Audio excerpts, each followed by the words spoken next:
여러분 안녕하십니까? 4월 15일 JCN 모닝뉴스입니다. 국민의힘 울산시장 공천심사에서 1차 컷오프된 박맹우 예비후보가 무소속으로 출마를 선언했습니다. 1차 컷오프를 통과한 경선 후보 4명은 원팀을 선언하고 공정한 경선을 약속했습니다. 김영환 기자가 보도합니다. 국민의힘 내 울산시장 후보 공천 과정에서 1차 컷오프된 박맹우 예비후보가 무소속 출마를 선언했습니다. 박 예비후보는 공관위에 재심 청구를 했지만 아무런 해명 없이 기각 처리됐다며 무소속 출마를 결심했다고 밝혔습니다. 특히 지역과 중앙의 신권력층 일부가 합세해 박맹우 죽이기에 나섰다며 1차 컷오프 결과를 공천농단이라고 주장했습니다. 박맹우가 시장이 되어 울산을 다시 살려주기를 바라는 많은 시민들에 대한 모욕인 것이고 개인적으로는 치욕입니다. 박 예비후보는 늦어도 15일까지 국민의힘을 탈당하고 무소속으로 당당히 시민들의 평가를 받겠다고 밝혔습니다. 무소속의 길이 얼마나 외롭고 힘든 줄 잘 압니다. 그러나 아무것도 없는 맨몸으로 나서서 당당히 시민들의 평가를 받고 싶습니다. 그러나 완전히 당을 떠나는 것은 아니라며 시장 당선 이후 복당의 가능성은 열어뒀습니다. 국민의힘 울산시당은 공식적인 입장을 내놓지는 않고 있지만 본 후보 등록 전까지 박 후보를 설득해 보겠다는 계획입니다. 이런 가운데 경선을 벌이게 되는 후보 4명은 원팀을 선언했습니다. 공정하고 상호 비방 없는 깨끗한 경선을 실시하고 결과에 승복하기로 합의했습니다. 공정한 경선을 할 것을 약속한 만큼 상호 비방 없는 깨끗한 경선, 결과에 승복하는 아름다운 경선을 만들어 내겠습니다. 울산시장 선거는 민주당과 국민의힘에서 각 1명, 그리고 무소속 박맹우 예비후보 간 3파전으로 치러질 전망입니다. JCN 뉴스 김영환입니다. 국민의힘 김두겸 울산시장 예비후보가 박맹우 예비후보의 무소속 출마에 대해서 자신과의 약속을 지킬 것을 촉구했습니다. 김 예비후보는 지난해 6월부터 컷오프가 되면 서로 지지해주기로 약속했다며 큰 틀에서 결과를 수용하고 무소속 출마를 접을 것을 요구했습니다.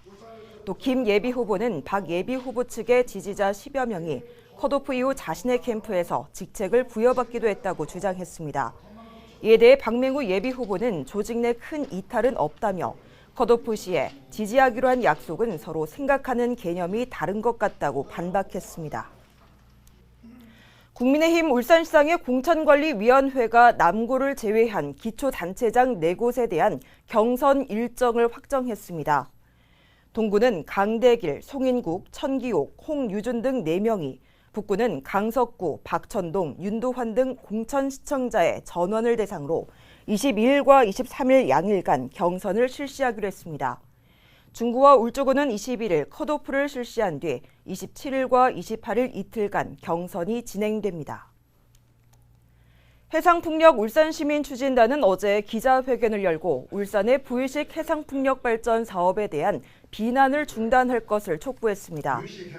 추진단은 울산 미래경제의 생존을 위한 관점에서 바라봐야 할 사안이라며 국민의힘이 반대를 위한 반대와 허위 선동을 일삼고 있다고 주장했습니다. 추진단은 서명운동과 캠페인을 통해 더 많은 시민에게 부유식 해상풍력을 알리겠다고 밝혔습니다.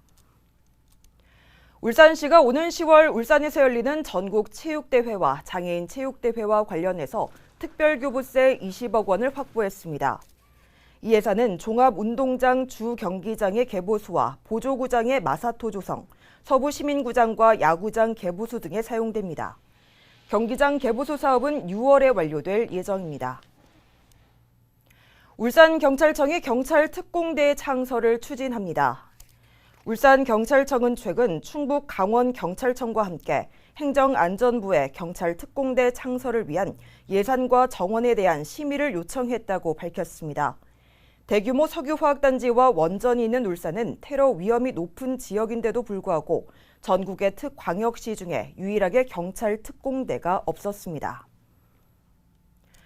오는 6월 1일 지방선거가 40여일 앞으로 다가오면서 교육감 선거 출마자들에게도 관심이 쏠리고 있습니다. 예비 후보에 등록을 마친 출마자들은 잇따라 교육 정책 공약을 발표하며 얼굴 알리기에 주력하고 있습니다. 이현동 기자의 보도입니다. 4년 전 교육감 선거에선 보수 진영 후보 7명이 출사표를 던져 진보 진영의 노옥희 교육감이 압도적 득표율로 당선됐습니다.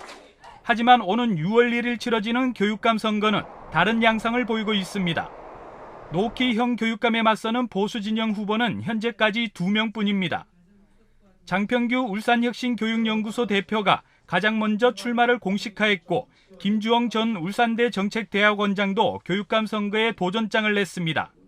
자천타천 거론되는 후보들도 있지만 아직은 선거 판세를 예의주시하고 있는 분위기입니다. 노옥희 형 교육감의 높은 지지율에 섣불리 출마를 결정하지 못하는 걸로 분석됩니다. 이런 가운데 출사표를 던진 보수 진영의 후보들이 얼굴 날리기에 주력하고 있습니다. 장평규 예비후보는 울산교육의 세대 교체를 이루겠다며 국공립과 사립유치원에 차별 없는 무상교육 등을 공약했습니다. 울산의 사립유치원에 아이들을 보내는 부모님께 21만 원 전후를 드리면 사립유치원에 대한 존폐 문제에 대한 논란도 부모님들의 어려움도 자연스럽게 해결이 될 것입니다. 김주영 예비후보는 울산교육을 바르게 세울 좋은 교육 찾기 프로젝트를 제시하며 지지를 호소했습니다. 왜곡되고 뒤틀린 울산 교육을 바로 세우겠다. 이것이 좋은 교육 프로젝트의 가장 핵심적인 내용입니다. 보수 진영 예비 후보들이 공약을 발표하며 얼굴 날리기에 주력하고 있는 가운데 노옥희 교육감은 후보 등록 기간인 5월 12일에 임박해 출마 선언을 할 것으로 알려졌습니다. 현재까지는 3파전 양상을 보이기도 하지만 보수 진영 후보 2명의 단일화가 이뤄질 경우 4년 전과는 다른 선거 결과도 배제할 수 없는 상황입니다. JCN 뉴스 이현동입니다.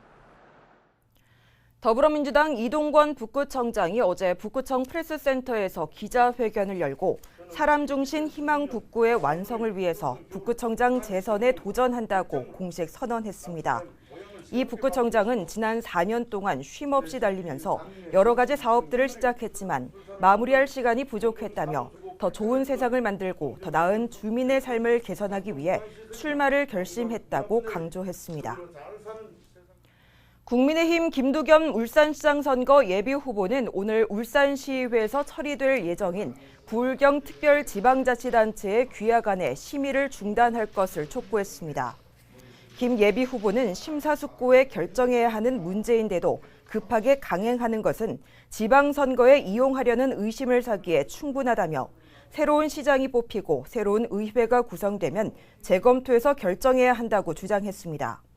김 예비 후보는 울산시가 부산시에 흡수될 수 있다는 우려가 높다며 시장이 되면 원점에서 전면 재검토하겠다고 밝혔습니다. 더불어민주당의 이상원 국회의원이 마약을 투약한 채 운전하는 것에 대해 처벌 수위를 높이는 내용의 도로교통법 일부 개정안을 대표 발의했습니다. 이 개정안은 현행 마약 운전의 경우 3년 이하의 징역 또는 1,000만 원 이하의 벌금에서 5년 이하의 징역 또는 2천만 원 이하의 벌금으로 처벌 수위가 강화됩니다. 이상원 의원은 지난해 울산에서 마약을 투여하고 운전을 하다가 검거된 불미스러운 사건이 있었다며 법 개정으로 경각심이 강화되길 바란다고 밝혔습니다. 울산시가 보건복지부가 주관한 아동학대 전담 의료기관 활성화 시범사업에 최종 선정됐습니다. 시범사업에는 울산대학교 병원과 동강병원, 울산병원과 울산시티병원, 서울산 보람병원 등이 참여합니다. 울산대학교 병원은 아동학대 고난도 사례 판단과 치료, 24시간 아동학대 긴급 대응에 나서게 되고 동강병원 등 5곳은 우선진료와 아동학대 사례 의뢰 등 협력체계를 구축하게 됩니다. 동해선 2단계 광역전철이 개통된 지 넉 달째입니다. 개통 후 동해선의 이용객 수가 크게 늘었는데요. 이용객들의 동선을 분석해보니 부산에서 울산으로 오기보다는 울산에서 부산으로 가는 이용객이 더 많았습니다. 여기에 이번 주말에 개장하는 부산의 대형 놀이공원으로 열차가 증편되는데 역외 유출이 더 심각해질 거라는 우려도 나옵니다. 구현희 기자입니다. 동해선 2단계 광역전철의 종착역인 태화강역. 출퇴근 시간대가 아닌 평일 오전이지만 전철안은 빈 좌석을 찾아보기 힘듭니다. 이용객 대부분은 부산으로 향합니다. 놀거리라든가 그런 건 부산이 확실히 이제 많다 보니까 놀러 갈 거면은 이제 근처에는 확실히 부산 쪽으로 놀러 가는 게 맞는 것 같아요. 동해선 2단계 구간 개통 이후 동해선 전체 이용객 수가 크게 늘었는데 출퇴근 시간대를 제외하곤 부산으로의 쏠림 현상이 뚜렷합니다. 개통 이후 2달간 정차역별 승하차 현황을 보면 부산 부전역을 출발해 태화강역에 하차한 이용객은 6만 3천여 명. 반대로 태화강역을 출발해 부전역이나 백스코역에서 하차한 이용객은 8만 3천여 명에 달합니다. 전철을 타고 울산으로 오는 이용객보다 울산에서 부산으로 가거나 부산 지역 정차역만 오가는 이용객이 훨씬 많은 겁니다. 오는 16일부터는 주말과 휴일에 태화강역과 부산 부전역을 오가는 광역전철이 하루 6편 늘어납니다. 이번 주말 오시리아역 인근에 대형 놀이동산이 개장하기 때문인데 울산으로서는 달갑지만은 않습니다. 쇼핑과 여가를 목적으로 부산으로 가는 울산 시민들이 늘면서 역의 소비 유출을 막기 위한 대책이 필요하다는 지적도 나옵니다. 하나의 권역으로 이렇게 통합하려고 하기 위해서 교통망을 확충해 놓은 것이지 않습니까? 교통 편리성이 좋다라는 것들은 긍정적인 면으로 보시면 될 것 같고, 울산시가 어떤 역할을 할 건가 하는 부분들을 고민을 해서 좀 적극적으로 새로운 안을 만드는 것들이 중요하지 않을까. 동해선 광역전철 개통으로 1시간 생활권이 된 울산과 부산이지만 전철 개통에 따른 명암이 엇갈리고 있습니다. JCN 뉴스 구현입니다. 지역 인재들에게 혁신도시 공공기관 취업 기회를 주기 위해서 울산시와 경상남도가 마련한 온라인 합동채용 설명회가 큰 호응을 얻었습니다. 울산시는 지난 5일부터 8일까지 실시간으로 진행된 온라인 채용 설명회에 울산과 경남 등 전국 32개 대학의 학생과 청년 1,100명이 참여했으며 앞서 개설된 채용 설명회 누리집에도 4,400여 명이 방문했다고 밝혔습니다.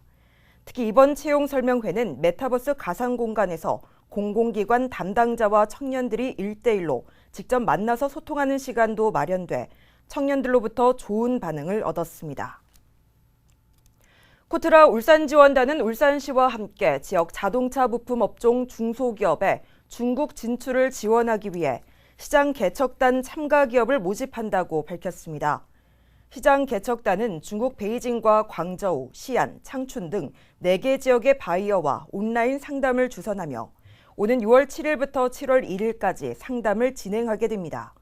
참가 기업에 대해서는 바이어 알선을 비롯해 통역 지원 등 상담에 필요한 일체 비용을 지원하기로 했습니다. 유니스 연구진이 수소 저장체로 주목받는 암모니아를 이산화탄소로 배출하지 않고 생산하는 기술을 개발했습니다. 유니스는 에너지화학공학과 이재성 교수팀이 햇빛을 이용해서 폐수 속 질산염에서 암모니아를 얻는 광촉매 기술을 개발했다고 밝혔습니다. 이 기술은 햇빛을 받은 광촉매가 화학 반응을 일으켜 질산염이 암모니아로 바뀌는 원리로 이 광촉매를 활용하면 아주 낮은 전압에서도 95.6%의 높은 선택도로 질산염을 환원시켜서 암모니아를 만들 수 있다고 연구진은 설명했습니다. 한편 이번 연구 결과는 독일의 와일리가 발행하는 화학계 학술지인 앙게반테 케미 국제판에 지난 5일자로 온라인 공개됐습니다. 울주군 범서읍 구영리에 들어서는 중부 종합복지타운이 착공에 들어갔습니다. 438억 원의 사업비가 투입되는 중부 종합복지관은 연면적 15,000여 제곱미터의 지하 2층, 지상 5층 규모로 건강 증진실과 여가시설 등을 갖추고 오는 2025년 1월에 준공됩니다. JCN 모닝뉴스를 마칩니다. 함께해 주신 여러분 고맙습니다.